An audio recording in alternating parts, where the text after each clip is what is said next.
Olá a todos e a todas, bem-vindos e bem-vindas. Vamos então ao resumo da nossa aula de dia 1. Vou compartilhar a tela, como de costume. Espero que estejam todos bem. Aqui está ela. Ora, muito bem, então vamos começar com o nosso resumo para, desta aula. Nós estávamos a falar da psicologia evolucionista, estávamos a falar da questão da psicologia evolucionista recomendar, a partir do conhecimento que tem da evolução do ser humano, recomendar que a melhor forma de as pessoas se sentirem bem é cooperando, colaborando, vivendo em sociedade, mas em paz umas com as outras. Todos nós temos consciência disso, mais ou menos, não é? A psicologia evolucionista, na verdade, questiona qual é a razão pela qual nos obcecamos com o autoaperfeiçoamento e com processos como o autocontrole, a autoestima e a autocompaixão. Uma que marca desta época, isto não se passava há 100 anos atrás. Ninguém tinha este tipo de preocupações. Porquê é que hoje temos estas preocupações aqui no Ocidente, principalmente? Basicamente, a psicologia evolucionista responde que é porque temos que fazer por nós mesmos coisas que antigamente as comunidades solidárias fariam conjuntamente. Hoje há, portanto, muita solidão, sabe-se disso, há muita gente a viver isolada e por isso, não havendo pessoas, tem que se recorrer a livros, não ouvindo vozes, tem que se recorrer a podcasts, enfim, para compensar essa falta. eh, eh, e então, para dar um exemplo da vida real, no caso da vida real, trago-vos aqui, para percebermos, pensarmos, refletirmos sobre esta questão e para generalizar para outras situações. No Jornal Notícias, 21/12, mas apareceu em outros órgãos de comunicação social, e agora vou ler exatamente o que apareceu, está escrito, não parafraseei nem nada, copiei mesmo. Funcionários judiciais sofrem com decisões injustas dos tribunais. Os funcionários judiciais sofrem eticamente quando os tribunais se tornam em focos de injustiça e as tarefas que executam diariamente não só não produzem justiça, como geram até injustiça. Por exemplo, quando os oficiais de justiça dão a cara e têm de explicar aos pais de alguém assassinado porque é que o agressor saiu em liberdade, ou a um casal o porquê de ter de ir viver para o meio da rua porque a justiça determinou que teriam de abandonar aquilo que era o seu lar. Não sei se já se aperceberam, mas aqui é o problema de duas coisas que deveriam ser o mais coincidentes possíveis. Uma coisa é lei, outra a justiça, mas que infelizmente às vezes se distanciam uma da outra. A justiça passa a ser uma coisa e a lei a determinar outra. E é esse dilema ético que os funcionários judiciais vivem. Qual é o resultado disto?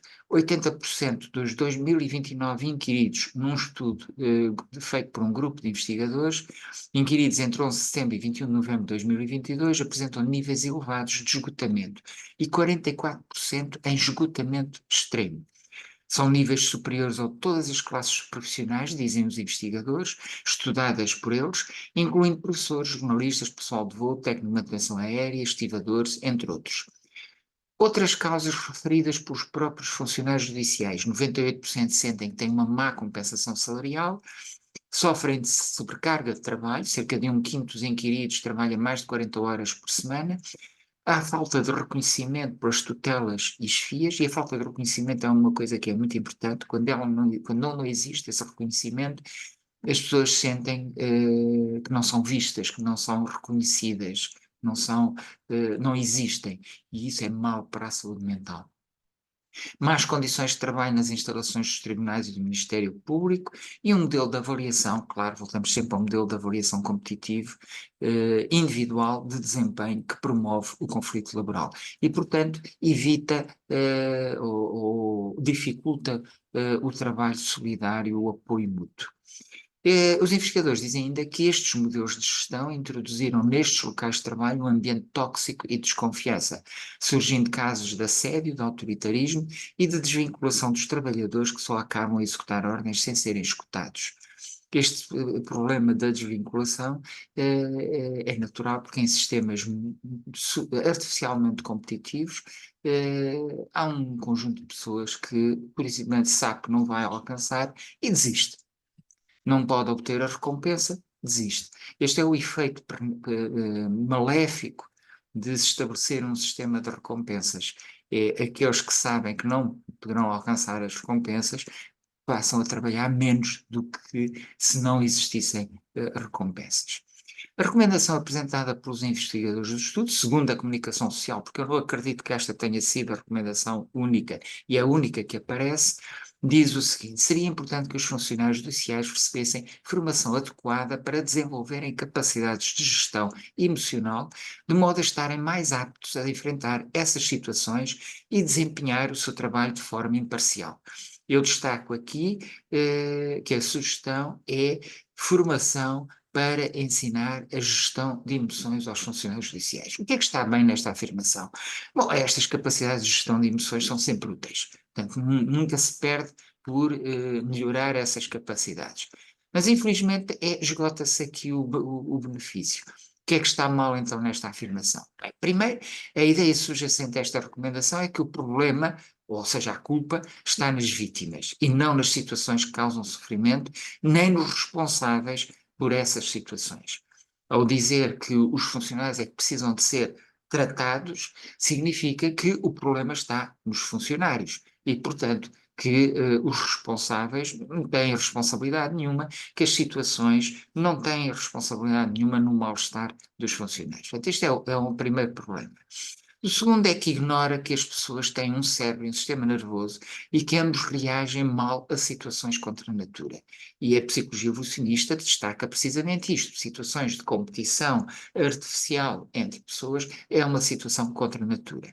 E fazem tanto pior quanto mais forem persistentes estas situações. E tentar dar formação em gestão de emoções para se sobrepor ao funcionamento natural do cérebro, para aquilo que o cérebro foi construído durante milhões de anos de evolução, parece-me ser uma tarefa um bocado a cair para o inútil. Depois, outro problema é o seguinte: os funcionários apresentam coletivamente problemas concretos. Não é o problema de um, dois, três funcionários. Se fosse, aí teríamos um problema individual. Mas é um problema de toda uma classe. Logo, o problema não se resolve com soluções individuais. Portanto, o problema aqui, o grave aqui nesta afirmação, é que não é proposta pelos investigadores, isto é, a comunicação social não divulgou nenhuma solução coletiva, apenas uma individual, que é quase inútil para esses problemas. Não se esqueçam, para problemas coletivos, as soluções têm que ser coletivas, porque as soluções individuais não contribuem para resolver o problema. Podem ajudar a melhorar o problema para o indivíduo A, B ou C, mas não resolvem o problema coletivo. Depois há um outro aspecto, e para esse outro aspecto eu trago aqui uma história do Herbert Welder, que ele conta no livro Retrato em Movimento. Herbert Welder é um poeta de topo da nossa literatura, já falecido, infelizmente, e ele conta a seguinte história. Trata-se de uma mulher que perdeu uma agulha na cozinha e a procura na varanda da sua casa. Acorre então o jovem, que pretende ajudá-la, e pergunta: o que procura? Uma agulha caiu na cozinha. Logo o inexperiente jovem se espanta muito e quer saber por que procura ela na varanda.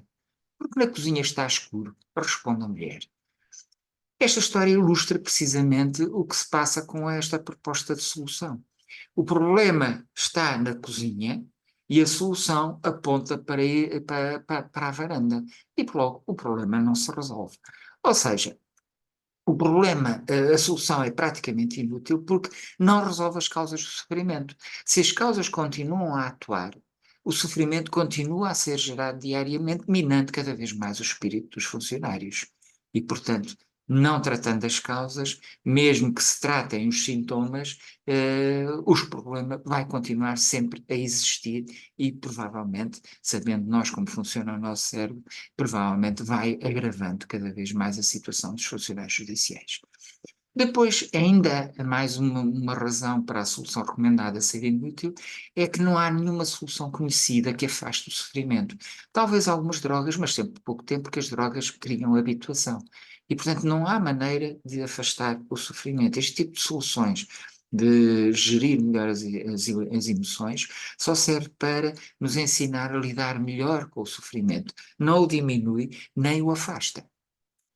Aliás, repare-se no que a ciência concluiu até o momento. Primeiro, que não há psicoterapias melhores do que as outras. Não há umas que sejam melhores que as outras. Para grande desilusão das psicoterapias baseadas em ciência sólida, na verdade descobriu-se que nenhuma tinha melhores resultados do que outra. E depois foi-se à procura, então, mas como há pessoas que se curam, pessoas que melhoram, o que fatores é que estavam em jogo? E descobriu-se que não era a psicoterapia, mas era a qualidade do terapeuta e a qualidade da relação terapêutica, da aliança terapêutica. Esses é que eram os fatores. Quanto melhor o terapeuta e melhor a aliança terapêutica entre terapeuta e paciente, melhores os resultados.